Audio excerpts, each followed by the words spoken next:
What's going on? I'm Zach. And I'm Emily. We're from Bloodmoon Paranormal, and you're watching Beyond the Paranormal Podcast.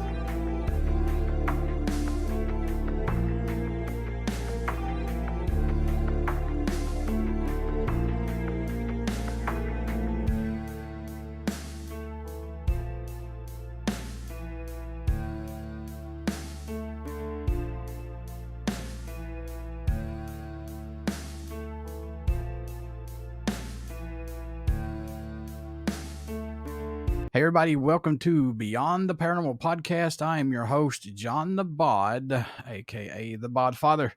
And as always, I bring you guys awesome interviews for this podcast. And tonight I have Zach and Emily of Bloodmoon Paranormal and owners at Fear Moon Media. So Zach and Emily, how you doing? And welcome to the podcast. Thank you for having us. We're doing pretty good. What got you both into the paranormal? Yeah, so I've been doing this for about 11 years now. And my first experience was when I was 8 years old. It's about 2008. And I made a friend in town. I just moved into this house a couple years priorhand. I made a friend, and he lived 2 doors down every other weekend with his grandmother. And he's like, "Hey, do you want to come down and play some GameCube?" I'm like, "Absolutely." So we went down. You're going to go play some GameCube and get into his grandmother's living room. And there was this creepy painting on the wall. And I said to him, like, that painting is like really creepy, you know? It was a painting of a little girl and she was smiling in it. It was creepy, you know, it was creepy. Kind of gave me some weird bad vibes. You know, I'm 8 years old too, so it doesn't help. So we go to turn the TV on, and it was one of the older TVs where there's a reflection in the TV. And in the reflection, I could see this painting. And in the painting, she's frowning. And I pointed at it and I said, "Wait, don't turn it on yet. Is she?" And we turned back around and the painting was smiling again. And we're like, "That's weird. Let's just turn this on." We turned the game on. We played it. You know, I ignored it. And then 2012, I started kind of getting into the ghost shows. Like, first one I watched was Ghost Adventures. I feel like that's a lot of people's first. And then I was watching Ghost Hunters and all these different shows. And I'm like, I want to go experience this stuff because I don't know if I believe in it. You know, I don't know if I 100% believe in like ghosts and the paranormal and stuff like that. And his sister overheard us having this conversation. And she's like, you know, there's this asylum down in Peoria, Illinois, 2 hours south of where we live. She's like, I heard that it's abandoned and you just sneak in through the basement by the pool area. You can get in there and, maybe you guys will experience something. And we're like, sure. So I tell my mom about it, and my mom is super cool. You know, she, any hobby that I wanted to get into or anything I wanted to try, she was willing to make it happen. And she's like, all right, let's go. So she drove us down 2 hours south to Peoria, and we pull up to this asylum, and it's lit up in purple lights. And we're like, this is not abandoned. This is not abandoned. So we're like, we're me and my friend. I'm 12, he's 13 or 14, and we're walking up there with my mom, and this guy comes out. I never forget the southern accent he had. It was so southern. He comes out and he's like, "Y'all here for the ghost tour?" And we're like, "Now we are." So Nope. we signed up for the ghost tour. We did it and had some experiences then, and since then it's been history. Did that painting ever come back to say yeah, I told you something was up with this painting? Did that ever come across again or no? Yes. So Oh, I would say 2018, 2019, I really started kind of collecting like haunted objects, things that may have like attachments to them, more like creepy stuff. I'm not going to say that everything I own has an attachment. There's like a couple things. As you can see in the background. Well, in 2020, I reached out to the grandmother of my friends. I don't really talk with him anymore, unfortunately. And they were having like clear out of the house because she was getting older and wasn't doing so good. So they were kind of clearing out the house. And I asked about the painting, and the daughter of the grandmother, so yeah, her daughter. She was like, "Oh, that creepy painting of the little girl? Yeah, no, I didn't want that in the house anymore, so I put it in the garage." And I'm like, "Well, how much do you want for it?" And she's like, "You could just take it for free." So I actually own the painting now. And a couple months after I got it into my house, I hung it up and everything like that. I came across an article on Facebook about haunted paintings, and I was like, "Wow, let's just check it out." I was scrolling through the list, it was like top 10 list, whatever, and I came across my painting. Mm. Um, it's a copy. The one I have is a copy, but the original painting is actually at the Driscoll Hotel in Texas, and it's called Love Letters. And basically, what happened with it is the owner's daughter, she was playing with the ball. The ball went down the stairs, and she went tumbling down after it and died on the stairs. And he had a portrait made of her, and she's said to haunt the painting, the hotel, and from my understanding, people experience a haunting wherever the copies of this painting are. And I have 2 or 3 copies of it now. I have not the original, but the original one that I had the experience with, and then I Hmm. also found 2 others at a Goodwill store and an antique shop. So, That's crazy. That is yeah. so crazy. It's so weird that you see something like that and it just sticks with you, and for some reason it's like I gotta have that part of my life. Yeah. You know, that's so crazy. Miss Emily, go ahead. I apologize. No, you're fine. You're fine. I love his story on how it like Yeah, how he got into that's it. crazy. But it's very interesting, and that happens a lot. Mhm. I pretty much grew up in a really old house. I kind of thought there was maybe something there. I don't know, weird noises here and there, but I was like, old house, whatever. And so I started to watch I didn't get into ghost adventures when I was younger. It was more a haunting on a travel channel, so the Yeah. theatrical reenactments of just home hauntings. And I was like, "Oh, well, okay, so maybe this is something, maybe it's not." So I'm a kid in like elementary school. There's a book fair going around. I get this little ghost hunter kit, and it's like it has a compass and a LED tea light battery and like a little booklet about it and like all this cute little stuff. And I realize I'm like, all right, this ain't it. And fast forward, I'm working in a haunted house attraction. That's actually where we met. And I did have a couple of experiences there. I will say that. And then I started to get more into like, hey, maybe this is a real thing. Maybe when I was younger, it was more than just the house settling and me just pushing it off. So it was more just kind of gradual personal experience. My mom told me, and this is what kind of got me into just a part of it, but there's more to my story, trust me. But she said when this is when I was like 6, maybe 5 or 6 years old.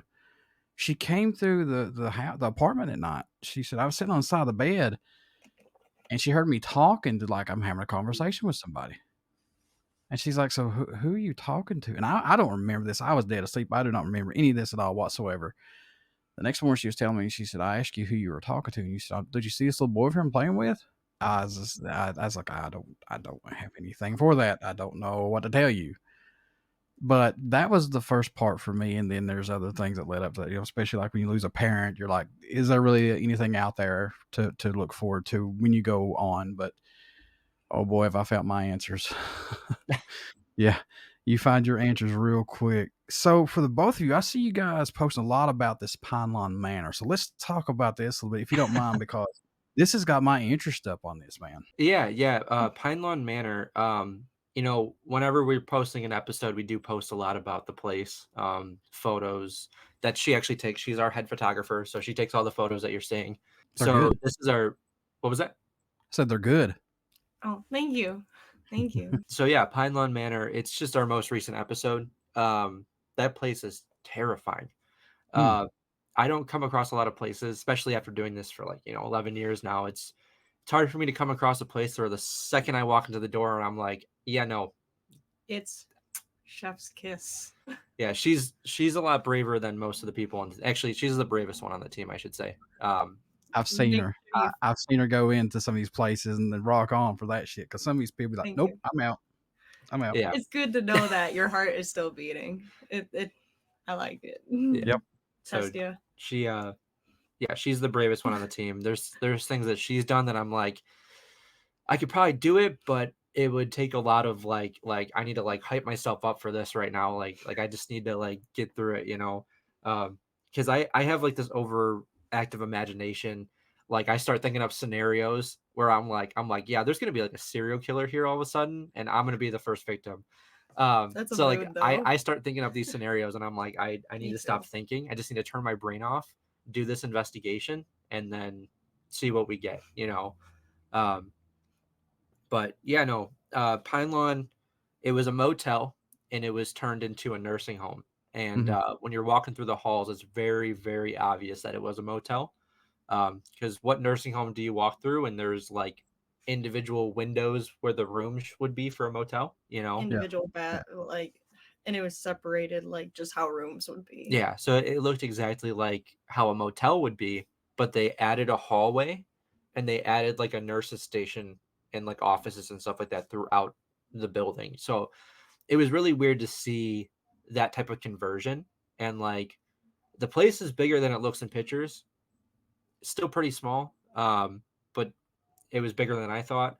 And it's that place is something else. You really don't even need equipment to investigate there. No. Like, Really? Yeah. Really? Oh, wow. yeah. It's That's in my awesome. top 3, honestly. Oh, wow. Wow. Okay, guys. So what was that first piece of equipment that you guys started out with? I know there's got to be any, and is it still in your arsenal today? First piece, probably a K2 meter. I feel like that's a lot of people's first, if it's not dowsing rods or something like that, you know. Um, I started with a K2 meter, and yes, it is still in our arsenal today. I honestly like they're yes, I understand they're easy to debunk in a sense, you know, but that's a lot of the times what I use it for. You know, if like the Ovilus is spitting out a ton of words or like another device is going off like crazy, hand me that K2 real quick. Let me see what's going on over here. Or, you know, there's times where like maybe someone feels like something's grabbing their foot.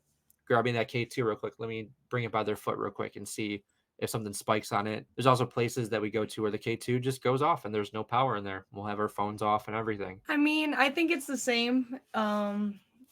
Besides like that little like book fair ghost hunting thing, I got it'd be a EMF meter. I think that and a spirit box, I think was like the first 2 main things that was really introduced to me in like legitimate like paranormal investigating with like equipment and whatnot.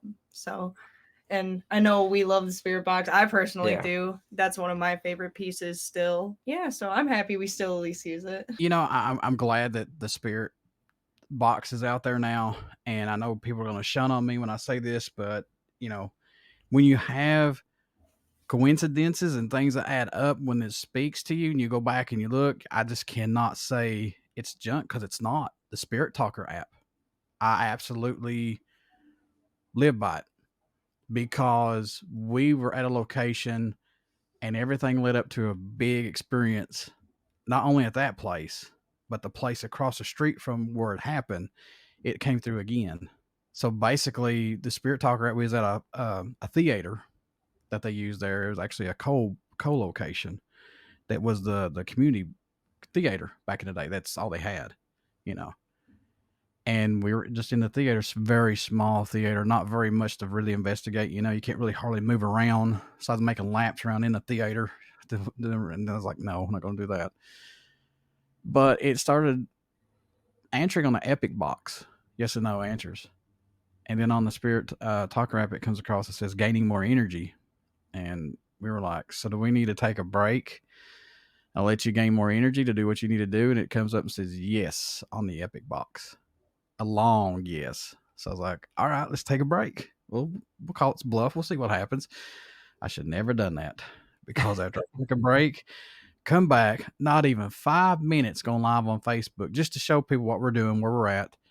There was this big, bright ball of light that went off, like right next to my face up front. Could never find out what it was. Even the sheriff was there.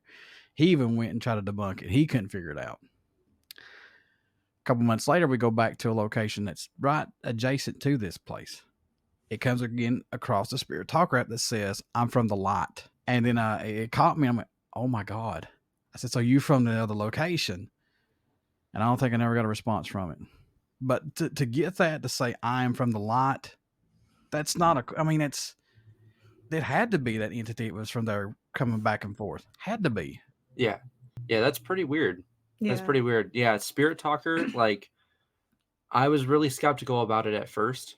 I've never been a huge app person. I mean, I used to play with them when I was a kid. Like, Yeah. some of those ghost hunting apps with the like little radar thing on it and stuff Yeah. like that. Looks like a little Yeah, sonar Yeah. detector. So I was always skeptical about those apps, but no, I talked to Spotted Ghost, the guy who made the app, and very smart guy. Very. He told me about how it operates and stuff like that. And we started using it. We first paired it up with an Ovilus device, like an Ovilus 5, just to see, like when we first started using it, we paired it up with both just to see if it would maybe, because they do the same thing pretty much, but Yeah. we wanted to see how accurate it was to each other. And during our Pine Lawn episode, actually, is when we started first using the Spirit Talker app. We did that. The Ovilus said find, and then the Spirit Talker, like a couple of seconds later, said find as well. Oh, that's awesome. So yeah, it was weird to me. Like how was it able to do that?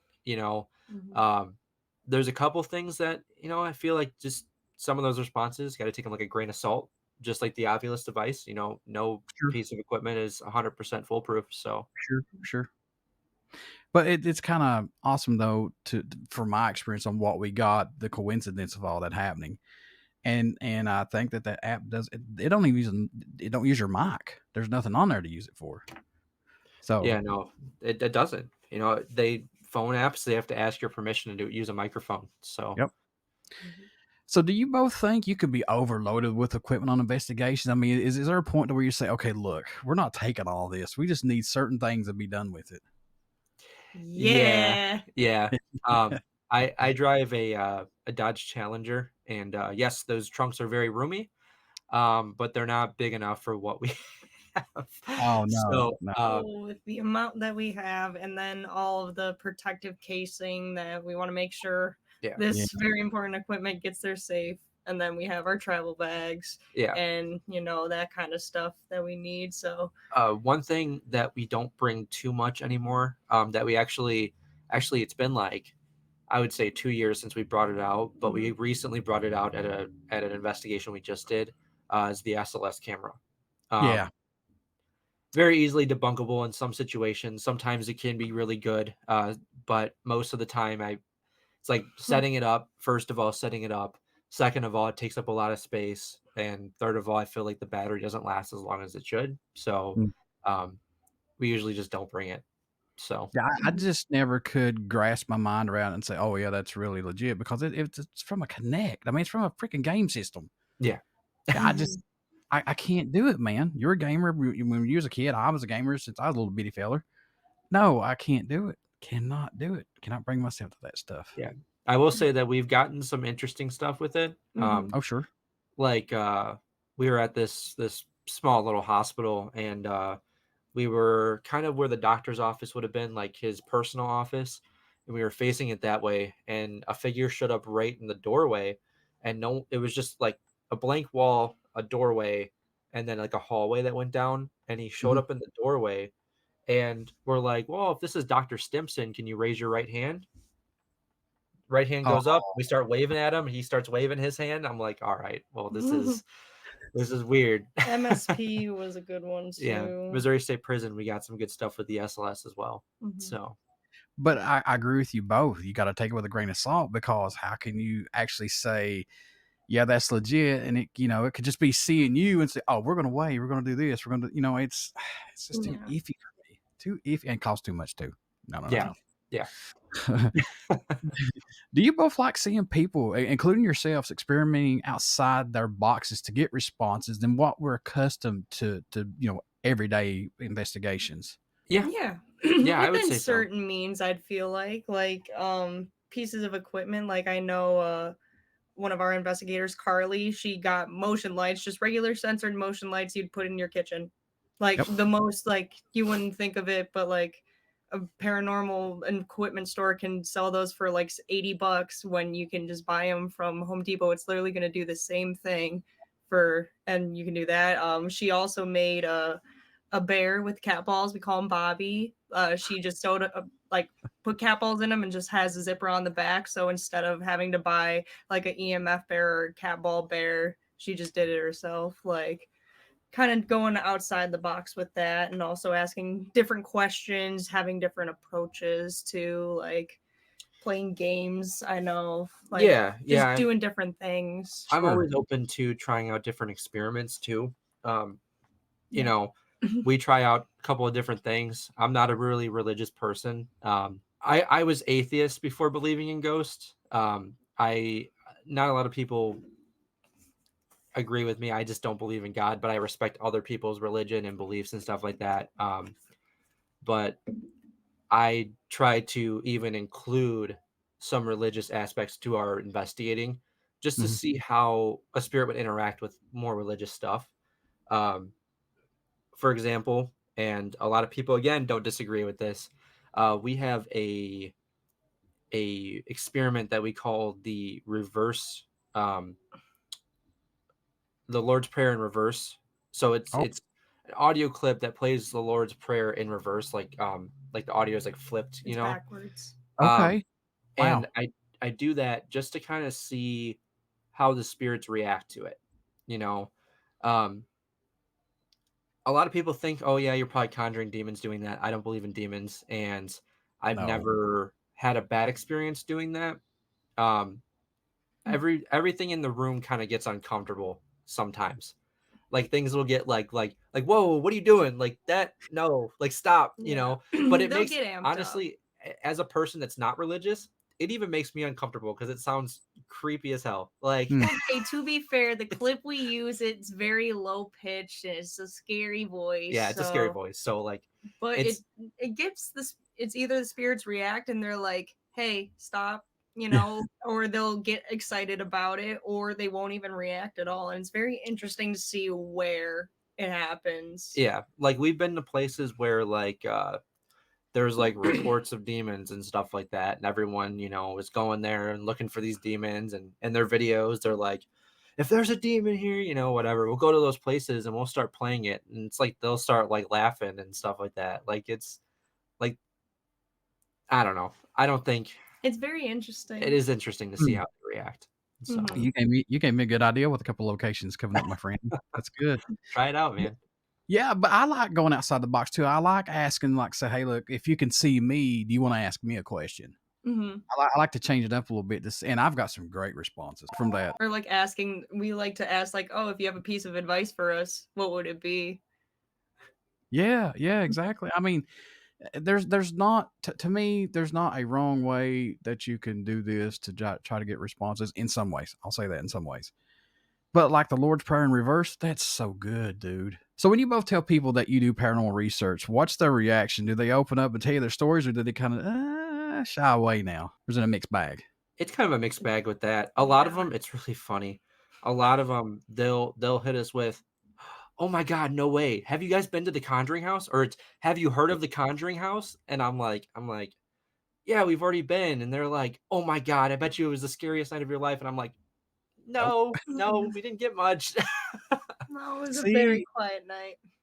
Finally, I'm glad there's other investigators that go to these places that's notoriously supposedly haunted with every night and a day.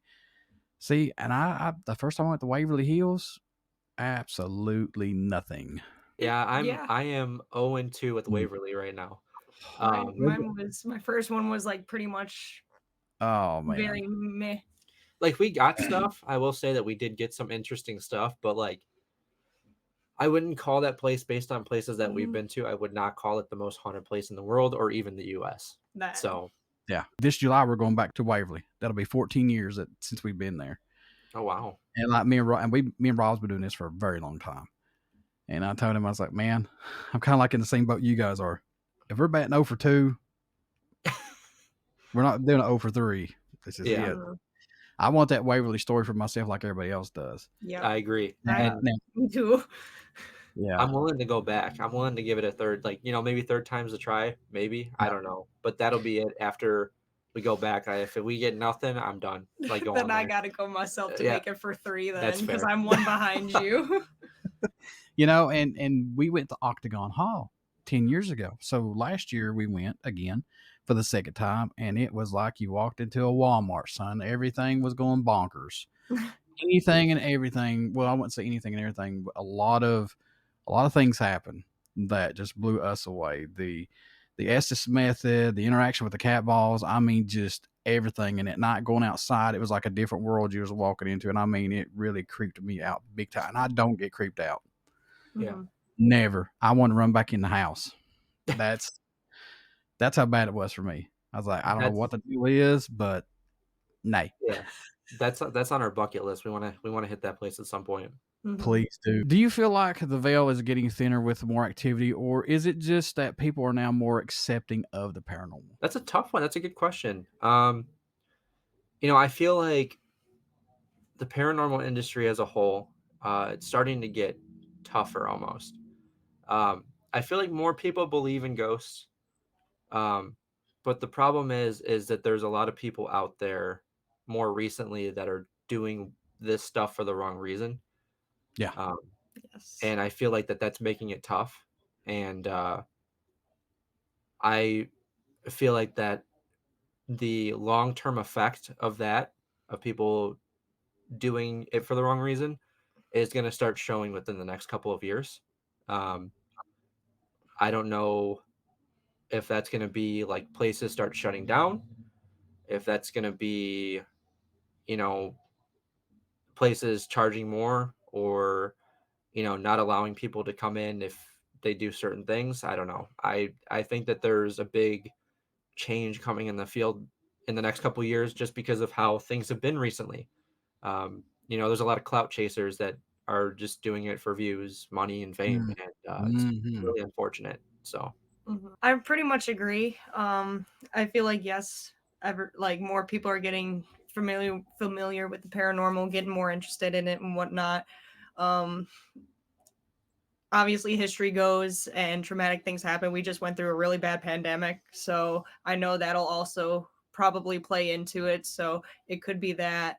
But also, like I said, I agree with Zach. It's hard as well in this industry because we want to, like, genuine investigators want to help improve the paranormal industry and like help further investigating and further our knowledge. But there are people out there that will just fake evidence for money and fame and views and all, like, just to get their name out there kind of thing. So it's like the people that truly care about it are battling that. And then it's like people like with Ghost Adventures, they get that false like view of what paranormal investigating is. So it's like you have to battle that. It's a big mix. I do think things are gonna get switched up eventually, but I do think it's a big kind of melting pot of a little bit of everything. I agree with you 1,000% because I'm going to say this right now, folks. This is my opinion, and if you don't like it, that's fine by me. I'm not everybody's cup of tea, and I'm okay with that. I'm I cool get with it. that. I'm the same way. I'm the same way. It's like this.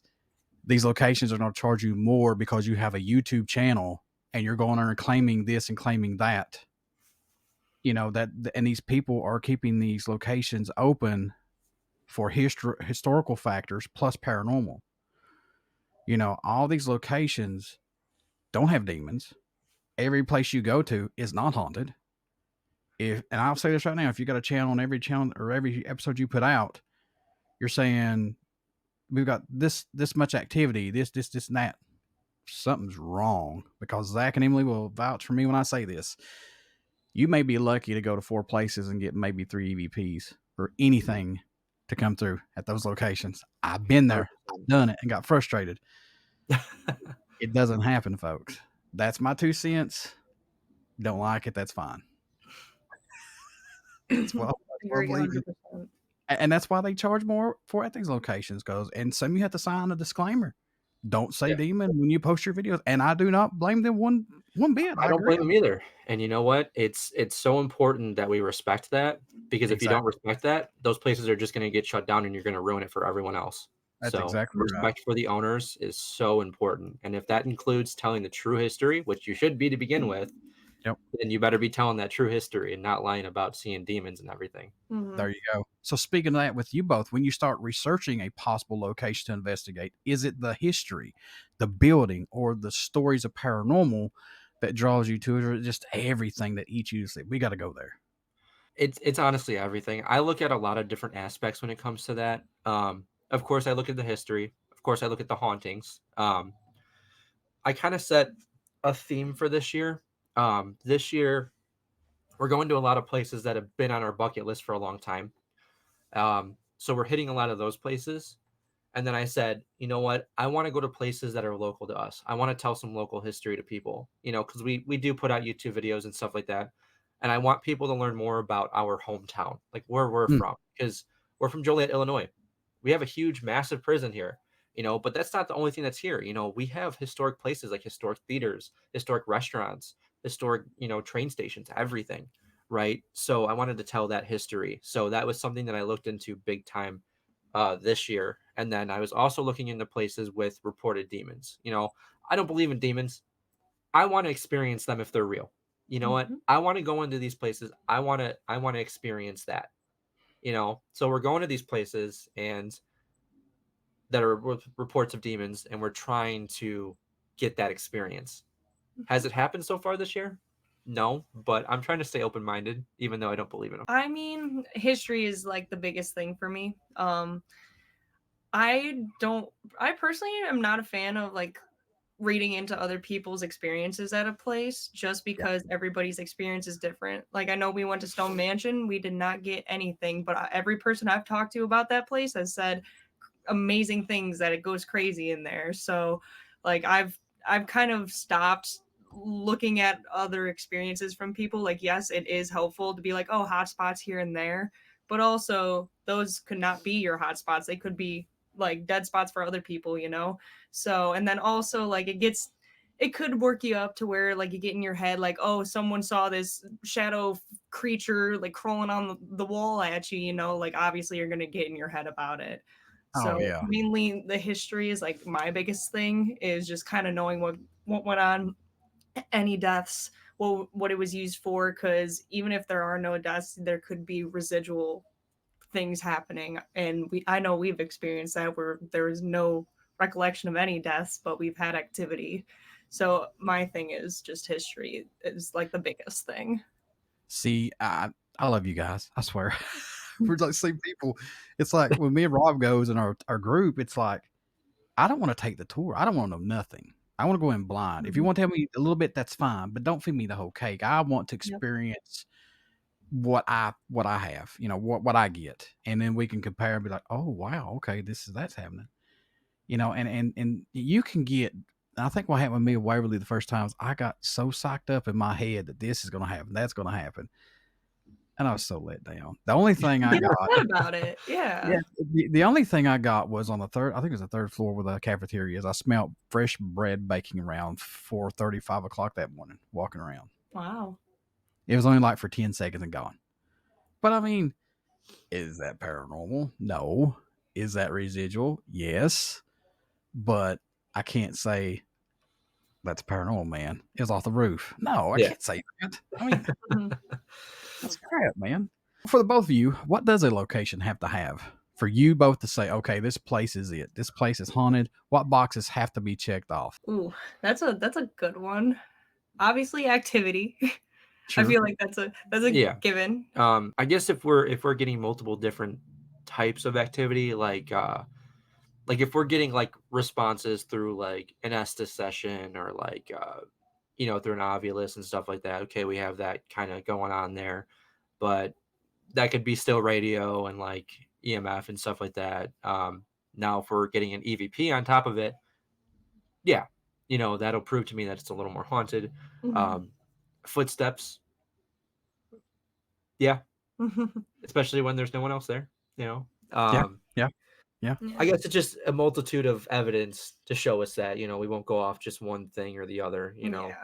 I need it to stack. It has to be a good handful of pieces of evidence. Like, yeah, sure, you, like Zach said, you can get like a cat ball to go off, could be debunked. A flashlight could go off, could be debunked. Yeah. But if it's like, all right, maybe one of each, or like two, like, once it starts piling up, then it's like, okay, And what I will say is that as much as sometimes we joke about it, oh yeah, that place isn't haunted, we did one investigation, I won't strictly say that that place isn't haunted based on one investigation. If Sure. we get 2 investigations in a row at one place and they're both quiet, I'm gonna lean more towards not haunted. But Yeah.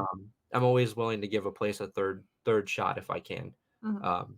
But I always like checking out new places as well, so that's kind of the tough part. Yeah. So have you had any encounters that made you reconsider going back out to do paranormal research? Has there been anything, man, it's kind of like lead you to the way like, I don't know, or no? Because I mean, we both been in places where we're just like we're still searching for the big one. Yeah, Villisca Axe Murder House. I'm wearing like a hoodie for it right now, We're but matching. I know we're matching. That wasn't on purpose, by the No, way. it That was an wasn't. accident. She I- showed up to my house and she was wearing it. I'm like, one of us has to change, and I'm like, I it's know, fine. I know what happened. Johnny Hauser messaged you. I know what Johnny does. He reads. Oh my god, I know. Love Johnny. I love John. He's great. He's a good guy, really good guy. So the Villisca Axe Murder House. I have been there 4 times now. Hmm. My first time there, I want to say I was like 13 or 14, and it was just me and my mom. We went there, and I was still really fresh into this. Um, and we were in the living room area, and we were sitting there, and we heard footsteps going on above us. And then next thing you know, like we hear a baby crying, and Oh I'm wow. like, "Yep, nope." I'm like, "Mom, let's get a hotel. I can't do this." Like, I chickened out, so I was like, I'm done." We went back in 2015 as a crew. I had my full crew together. We knew what we wanted to do. We wanted to film a video there. Not very good, but a video nonetheless. And we go, and this thing, we're using a spirit box. This thing keeps calling me out. It goes, so obviously at this point, it's already called me back to this house already. I'm like, I got to go back. I want to experience it again. Hmm. Where it was like during the day, and I'm like, can I go in the attic? And it says, no, don't go. I'm like, all right, I'll respect it. Later in the night, it comes through the spirit box, and it's like, Zach, attic, go. Like, like choppy, but it was coming through like that. And I'm like, okay, why do you want me to go to the attic? And it just goes, you'll see. I'm Oh like, wow. all right. So I sit on the ledge right there, the little like 2x4 ledge right there. And I'm like, all right, I'm in the attic. Like, now what? And it says, go deeper. I'm like, why do you want me to go deeper? It says, you'll see. And I'm Oh, like, I don't know about that. And then another voice came through and said, don't go. Like the same one from earlier. And I'm like, all right. I closed the door. Um, we had a couple of other experiences there, including something mimicked my other investigator's voice. And he was asleep in the barn at that point. Um, so that was pretty creepy. And just a couple of other small things. And I ended up quitting out around like 1 a.m., I think. And I was just like, all right.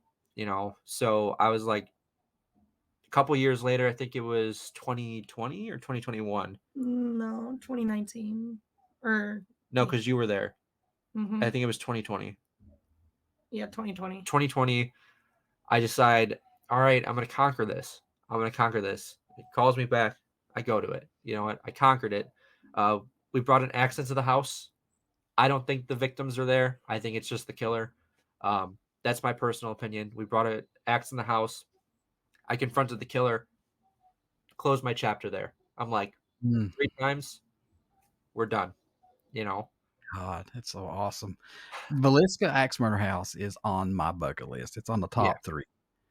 There was a 4th time that we went back because it didn't truly close. So I don't know if you've ever heard of Malvern Manor. No.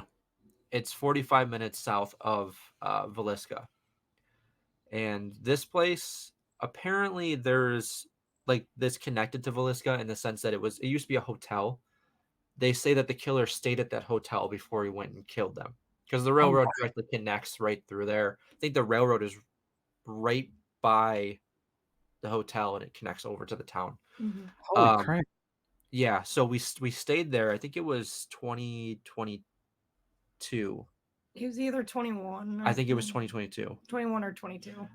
Regardless, we stayed there, and that a voice came through the spirit box once again, calling my name, and it brought up the Moores, which is the family that was killed, and it was I started getting that like that heat, you know what I mean? Like I felt like I was getting like heated up, like I was getting almost like I was about to get attacked by something. And I haven't felt that way since that second time I was at Villisca where it was trying to get me in the attic. And I was just like it kept saying my name and like stuff that was like, responding to us intelligently and stuff referencing the house and stuff like that. And I'm just like, all right, I need to take a break. Took a break, went downstairs, and we went back up, tried to confront it. It went away. Okay. We go to our next investigation. Nothing happens. We go to the next investigation after that at the Davies house in Indiana. And stuff starts calling my name again and referencing the house. Referencing the attic, go Yeah, up. good. It's referencing an attic and it wants me to go in the attic and stuff like that. This house has an attic, but it's not quite like Villisca. It's much bigger. It's more like a second floor. Yeah. So I'm like, that's a little weird. That's a little weird. Okay. Go to our next location. Nothing happens. The next one after that, it starts coming through again, saying my name, referencing the house, stuff like that. So we had it happen one more time, and then I decided I'm not a huge believer in psychic mediums. It takes me a lot to believe someone's a psychic medium. There's a lot of people out there doing it for money. So I decided to go to one, and she starts describing the house a little bit, and then she mentions that what she sees attached to me is this tall, dark figure, and he has two kids next to him. Okay. Oh no. And I'm like, all right, I'm like, how long do you think that this, figure has been attached to me? And she's like, I would say since you were 15. Well, I was 15 the second time I went to Villisca when it was calling me out. So we're like, all right, let's go back. So I went back again and confronted it. And I wasn't a believer in attachments until this happened. And yeah, for sure. Yeah, Jesus. now it's like he's still coming through. Even though I try to tell him like, hey, like I don't know how this works, but like stay here, like at Villisca, you stay here. It still comes through. He doesn't bother me in my day to day. He's a friend at this point. He's a friend at this point. He'll come through when we're talking to other spirits at other places, and we'll just be like, hey, look, talk to you for like 10 minutes, but after that, we got to talk to these ones. So he gets jealous. Yeah, he gets jealous pretty much. So oh my god, maybe he feels safe, with you, maybe, or so. Maybe it's the father. I mean, who knows? I mean, who knows at this point? I mean, you know what I'm saying? I mean, with that you had your experience with, that leads me into this question: can you be consumed or attached to that location? I mean, do you try to break away, but I just got to keep going back. It just draws me there. Yeah. I don't know why it draws us back, but I know that I will probably be back again for a fifth time. So hey, keep researching it, my brother. Keep doing Yeah. it. It wants you there for something. A story needs to be said. That's true. Just keep that in mind.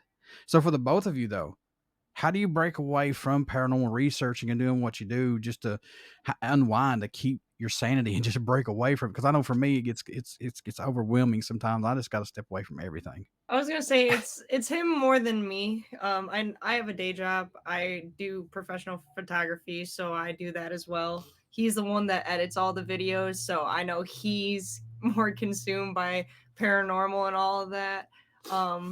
The thinking about it doesn't stop though, for sure. Just thinking about experiences, what you got, where you want to go, like there's never a day where I go without thinking about it, but Sure. besides like the day-to-day kind of like if I'm not doing that, then I'm thinking about that. Yeah, I mean, for me, I like she said, it's my whole life pretty much. I've dedicated a lot of time to it, and it's kind of hard for myself to push myself away from it for a little bit just to think.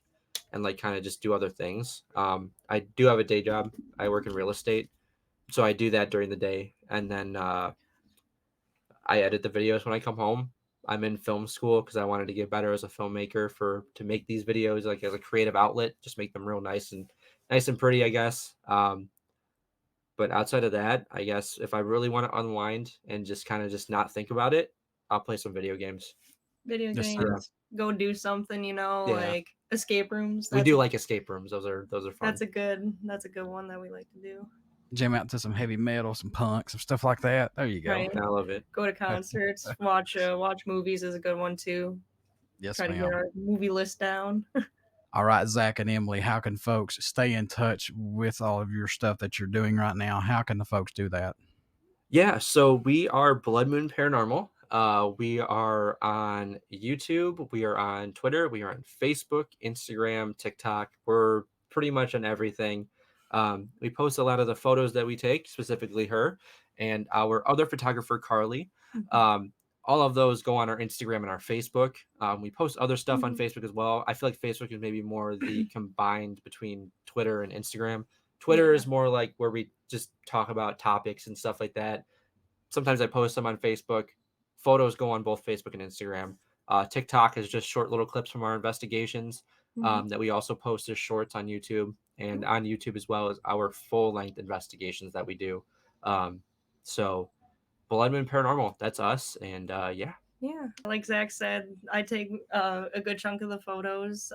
That's Dark Tricks photography. I do other things as well, so it's not all just paranormal. So I have a weird mix of things between concerts, portrait stuff, horror photo shoots, because of the haunted house industry and all of that. That's on Facebook, Instagram. I have a Twitter. I don't really use it much for that, but mainly Facebook and Instagram. Everybody stick around. We have some great stuff coming up for you guys and gals out there. Please get out and check out Bloodmoon Paranormal.